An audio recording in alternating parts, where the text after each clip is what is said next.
Okay, so forget everything you probably think you know about a sales pitch. Seriously, we're not talking about some slick PowerPoint or a bunch of cold, hard data points. Nope.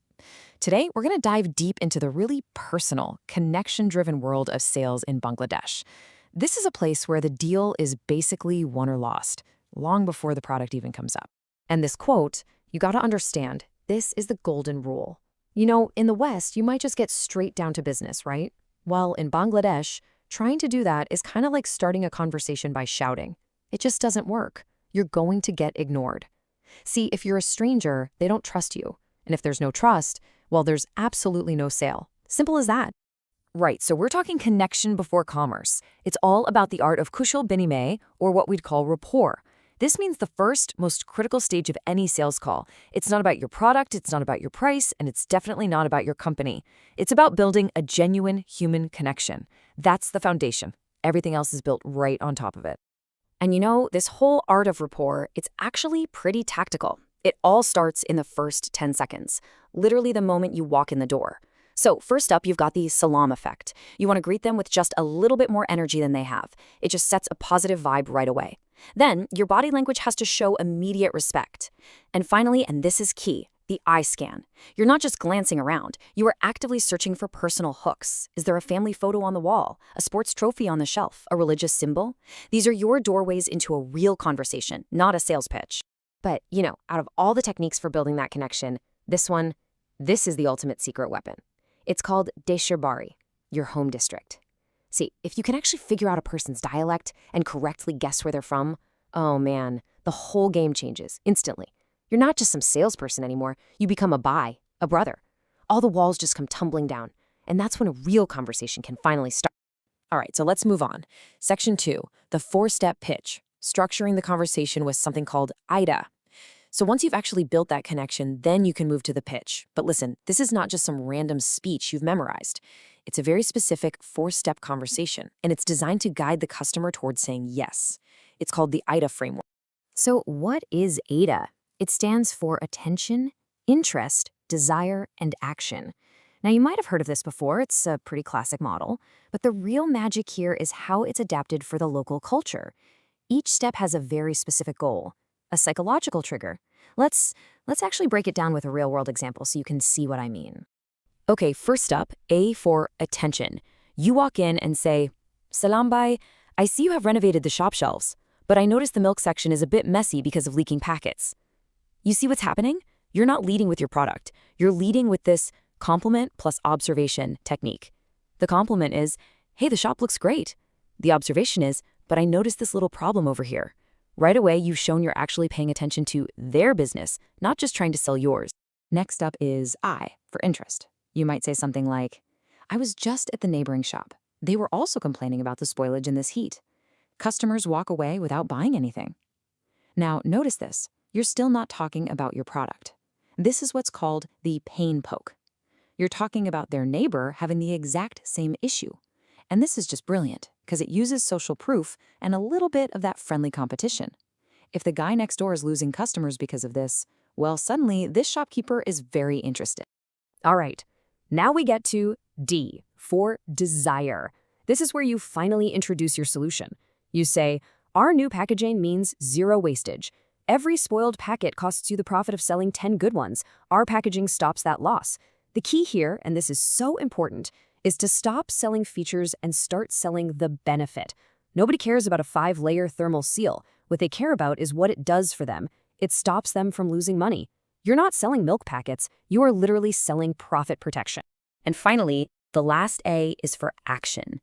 You close with this. Don't buy a full carton. Let me just give you 6 pieces today. If they don't sell in 3 days, I will take them back personally. You see how easy you just made it for them to say yes? It's not some huge, scary commitment. It's what's called a trial close. It's totally low risk for them. It shows that you have 100% confidence in your product, and it puts all the responsibility on you. I mean, there's really almost no reason to say no to an offer like that, is there? But of course, even the most perfect pitch is going to face some pushback. And that brings us to Section 3, winning the price war. This is where we get into mastering the war room of objections. Because this is really the climax of the whole conversation. And in Bangladesh, you can bet the first shot fired is almost always going to be about one thing: the price. So you're going to hear this phrase a lot, damn beshi, which just means the price is too high. Now, you have to understand, this isn't always a real objection. A lot of the time, it's a cultural reflex. It's the starting bell for a negotiation. So the absolute worst thing you can do is panic and drop your price right away.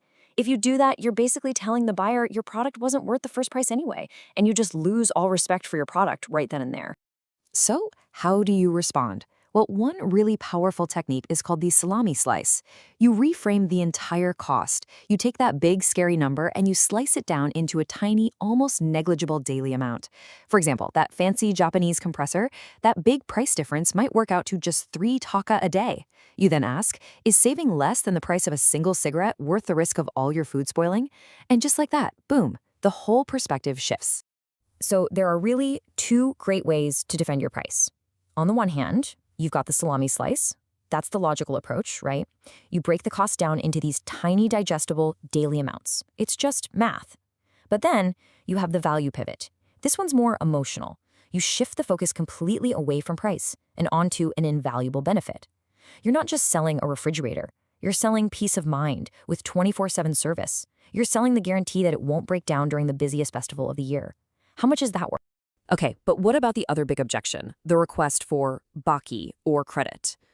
This is where you use a technique called the trade-off. The crucial thing here is you never say no.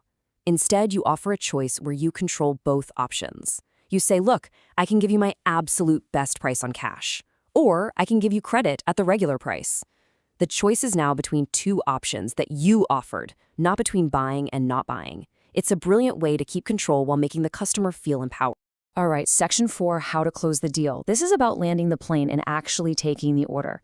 So, you've built the rapport, you've delivered your AIDA pitch, you've handled all the objections. Now for the final step. And look, this is where a lot of salespeople get nervous, but honestly, with the right techniques, this can be the smoothest part of the entire conversation. And there are a few really powerful ways to do this. First, you've got the assumptive close. This is where you just act with total confidence and start writing the order. You might ask, so what's the spelling for the invoice? Then there's the alternative choice close, where you make them choose between two options, like, do you want the red one or the blue one? And of course, a classic, the FOMO close, fear of missing out. This is where you create some real urgency with a deadline, like, hey, just so you know, the price is going up 5% next month. Let's just dig into the psychology of that alternative choice close for a second, because it's so smart. When you ask someone, do you want the red one or the blue one, you're actually forcing their brain to choose between options, not against buying. It's like you're completely bypassing the yes or no switch in their head.